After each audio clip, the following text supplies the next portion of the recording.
In this video, we will be setting up in the 90-90 position to stretch the hip capsules in external and internal rotation. We want to ensure that we are not getting a pinching or pain sensation within the hips. If you get that, do not attempt the exercise.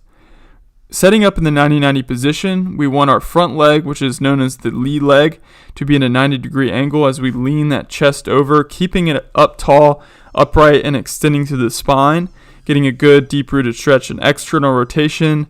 Then we will turn our body and square ourselves into the back leg, known as the trail leg, getting a deep-rooted stretch into internal rotation.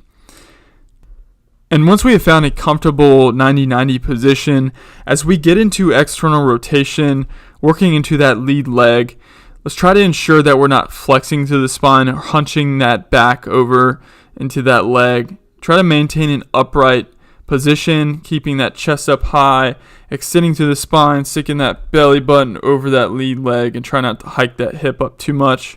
As we get into internal rotation, also try to keep that hip glued down to the ground.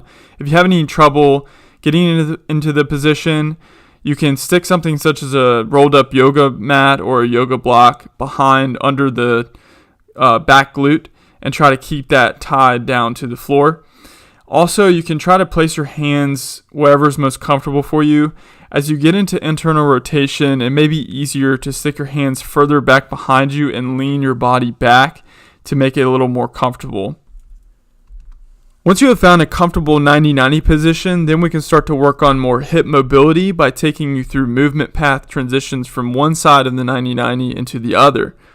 To start off, you're going to swing the trail leg or that back leg open as far as you can, pivoting through the heel and trying to keep the toes pointed down as we get into open bear position and then transition into the opposite side of the 90-90.